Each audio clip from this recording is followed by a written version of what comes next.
వృశ్చిక రాశి వారికి ఈ వారం చాలా అనుకూలంగా ఉంది. పంచమంలో శని, అలాగే అష్టమంలో గురువు. పంచమంలో శని చక్కగా ఉన్నారు. సంతానపరంగా ఎవరైతే ఎదురు చూస్తున్నారో కొంచెం ఆలస్యమైన మంచి సంతానం కలుగుతుంది. అలాగే వివాహపరంగా కూడా మంచి సంబంధం కుదురుతుంది.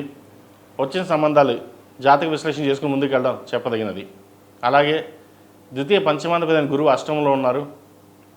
ఆరోగ్యపరంగా కొన్ని జాగ్రత్తలు తీసుకోవాలి.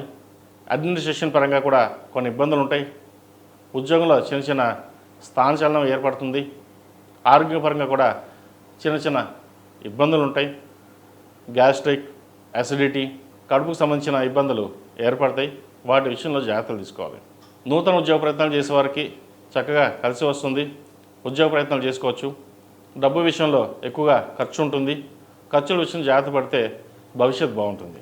అలాగే ఈ రాశిలో మించిన విద్యార్థులు ఈ వారం చక్కగా రాణిస్తారు. మంచి అభివృద్ధి పదం ఉంటుంది. ప్రభుత్వ సంబంధమైన ఉద్యోగం కోసం ప్రయత్నిస్తున్న వారికి ప్రయత్నాలు ప్రారంభించవచ్చు. గ్రూప్స్కి ప్రిపేర్ అవుతున్న వారికి మంచి అవకాశాలను చెప్పచ్చు. అయితే విదేశాలకు సంబంధించి వెళ్ళాలనుకునే వారికి కొంత ఆటంకాలు ఎదురవుతాయి. వాటి విషయంలో జాగ్రత్త వహించండి. ఈ రాశిలో జన్మించిన స్త్రీలకు వృత్తి ఉద్యోగపరంగా, వ్యాపార పరంగా అనుకూలంగా ఉంటుంది. భూమిని కొనుగోలు చేస్తారు. వ్యాపారాన్ని మంచి అభివృద్ధి పదంలోకి నడిపించడానికి మీరు చేసే కృషి ఏదైతే ఉందో అది ఈ వారం ఫలిస్తుంది.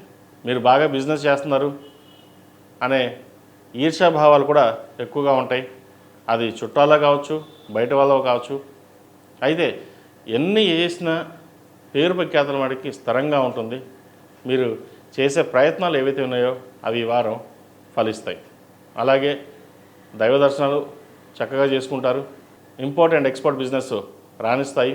వైద్యులు ఉన్నవారికి, సాఫ్ట్వేర్ రంగంలో ఉన్నవారికి, చిరు వ్యాపారస్తులకు, ముఖ్యంగా నీళ్ళ వ్యాపారస్తులకు ఈ వారం అనుకూలంగా ఉంది.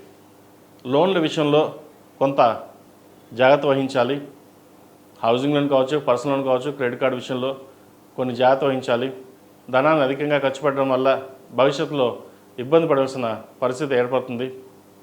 ఎందుకంటే ఇవాళ రేపు ఉంది ధనం, రేపు వస్తుంది, సరే మళ్ళీ ఖర్చు పెడదాం అనే ధోరణిలో ఉంటారు. సాధ్యమైనంత వరకు సేవింగ్స్ వెళ్ళడం చెప్పదగినది.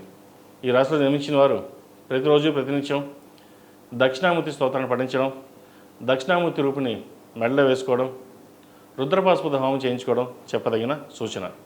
ఈ రాశిలో జన్మించిన వారికి కలిసి వచ్చే సంఖ్య 5, కలిసి వచ్చే రంగు తెలుపు.